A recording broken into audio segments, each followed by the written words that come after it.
Hey, good morning. It's Betty, and my neighbor just came over. I was out here in the garage fixing, cleaning up, and he said he got this fireplace. He ordered it and he thought it would come already put together, but unfortunately it didn't. And it's in 2 big boxes. It says 93 pounds. 93 pounds worth of fireplace, and asked if I could put it together for him. And I said, sure. So I'm going to be I will be putting together this fireplace today. Let's break open these boxes and see what we have inside.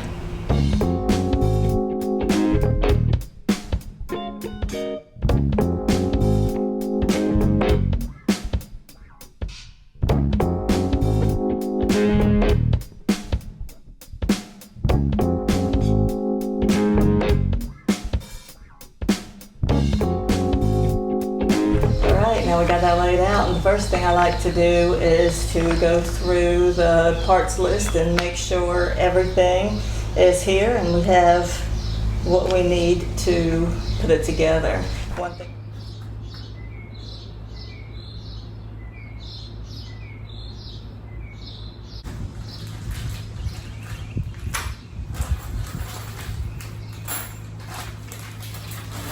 Now the best way of doing this is just systematically. The book tells each step piece by piece, and if we don't look at it a whole, if we just break it down into the small parts, just like how you would eat an elephant, one bite at a time. So we'll start with instruction number 1, and it says we will need 3 of the number 1s, 3 of the number 3s, and 2 of the number 2s. It looks like they are the little cams, just like how the IKEA furniture is made. So we'll need a Phillips head screwdriver for this. The part is nicely labeled with these stickers, so we'll start out with the part labeled E. And E looks like this. And you see, there's the holes in this side. That's where we'll start. So to start out with, it looks like E and F are the same pieces, just opposite of each other. They have 5 holes on both sides, and they hook to part D. And there's 2 part Ds right here, and they look like this. And if you could see, they go at a 90-degree angle from each other, and there's 1, 2, 3, 4, 5 holes right here, and so it hooks together just like this on both of them. And because we know both of them are the same, it makes it a little bit easier to just put them together instead of putting one together and then trying to think about what goes on the next one. We'll just do this part together and we'll make 2 L's. And so it takes 3 of these little cams for each one. It takes 3 of the cam lucks, and then it takes 2 of the dowels. And so I set out 2 sets of those, so I got them all ready. We'll just pop them in and go on to the next step.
sometimes you have to work with these cam locks to make sure that the wood is flush all the way down. I mean, it can feel tight, but if the two pieces of wood are not touching where you can't see any light through them, then it's not right. You should turn them back and forth and adjust them until they seat all the way down. So now we've moved on to the part where we attach the two 90-degree brackets that we just put together. We'll need 4 cam locks, 4 pins, and 2 dowels, 1 for each side, and part G. This is G. It looks like this. And we'll also need the 2 parts that we just put together. All right, and now for part 3, after we have both of these L sections completed, then we will take section G. I already put the 4 cams in, 1 on either side, and then we just put a dowel, 1 in the center. You'll see there's 3 holes here. 2 are for the cam pins, and the center one's for the dowel. And this should go with this decorative part down, well, into the inside. We'll just put it in the holes and turn the cams to lock it in place. In the picture, it has it standing up straight, but it's easier to install it when it's down on its side like this instead of trying to balance them up and fit them in. So we'll just put these on this side and turn these cams.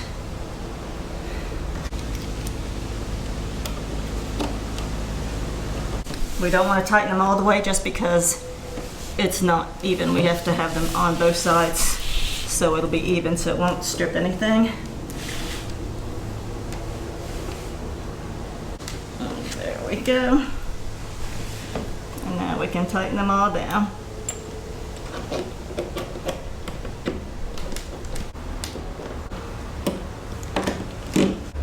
There you go. Make sure they're all good and tight. And now we got our first part done. And moving on to the next step, we'll be using part B. And that is the base, it looks like. And so what that takes is 6 dowels, 6 pins, and 6 cams. We can see what it looks like. Yeah, this is the base, so we should have the holes in the other side. Yep. So dowel goes in each corner and 2 on each side, 2 together.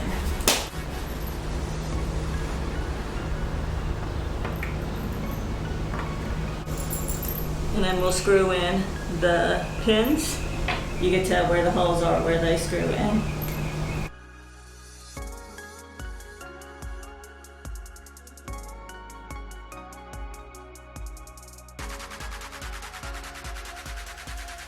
And now that I got the cam pins and the dowels in, I put the cams in here, and now we'll lift this whole thing up, set it on top of here, and tighten the cams down.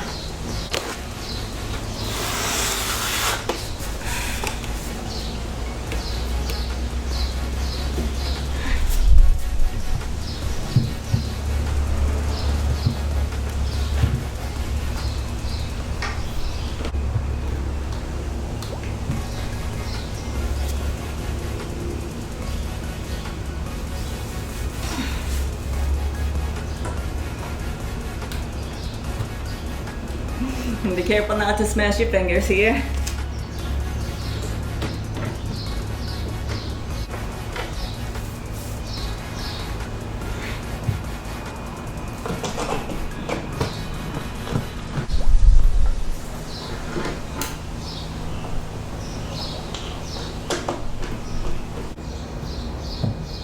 All right, got that part done.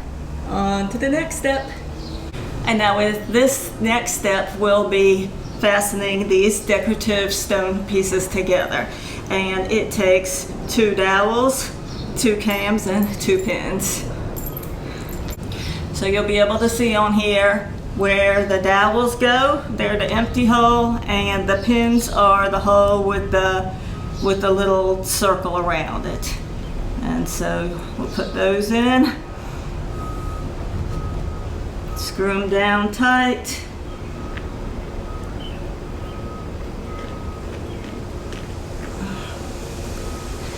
Put my screwdriver someplace, I'll be right back. Not too far away.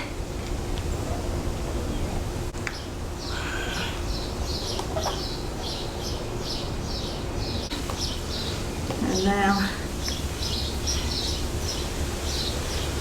we got the cams going right here.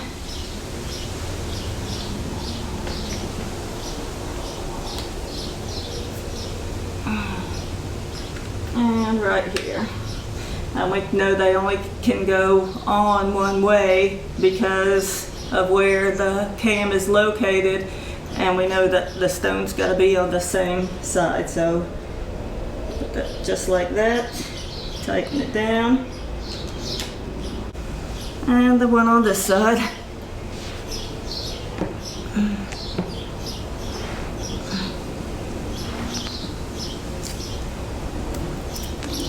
Tighten it down. That looks like that. I will take it over, put it in the other part that we just built.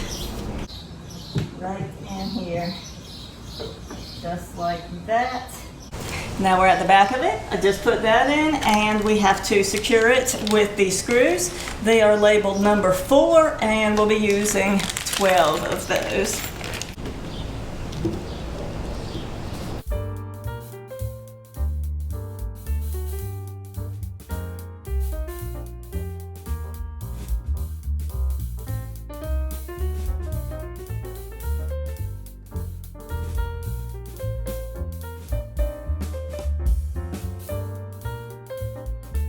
It's looking pretty good. Now we'll go ahead and put the top on it.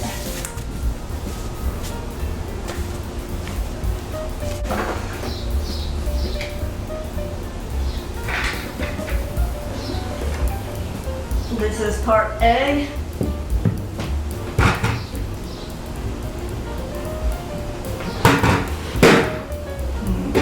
There we go. We'll make sure this is totally straight on here, and we will screw it to the base with 10 of the same screws that we used to screw in the facade. So we'll need 10 of these, and you'll see the holes in here where it needs to be screwed down. And one thing about this though is there is no pre-drilled holes in the front part of it, and so you kind of got to push hard with the screwdriver to make sure the screws go in all the way and are tight. So it's probably better to use like a screw gun instead of just a screwdriver, but that's all I have right now, so that's what I'm using.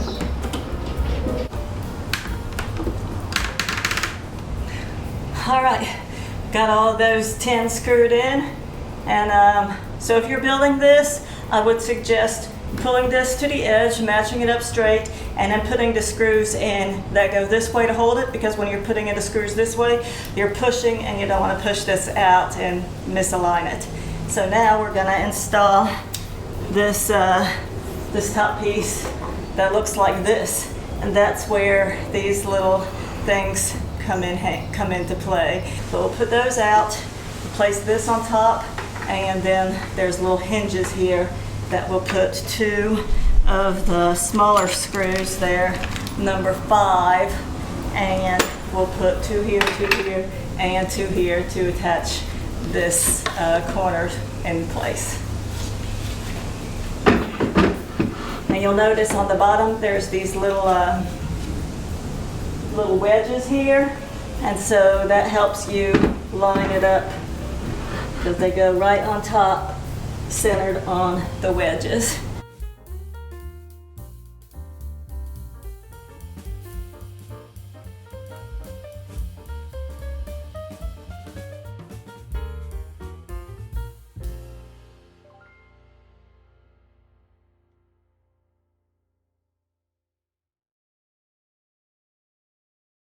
And we are on the home stretch now. Got everything screwed down, and now we gotta put the heater unit in, the electric firebox. And so let's open that box up, pull it out, and see what we got.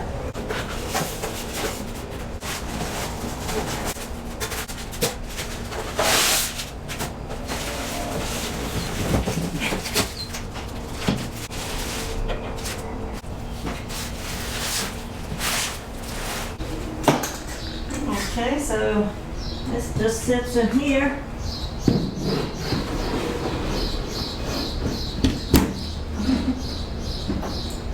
Yep, that looks like it fits just perfect. It slid right into place there. Now the final part on the back side, we have these they're two little pieces of wood. They're labeled L, and we have 4 of the wood screws that we use to screw in the facade. And there's already pre-drilled holes, so it'll make it easier. And what we do is we put it with this little L shape to the inside, and we just screw it in there, one on either side, and that will hold the fireplace in place.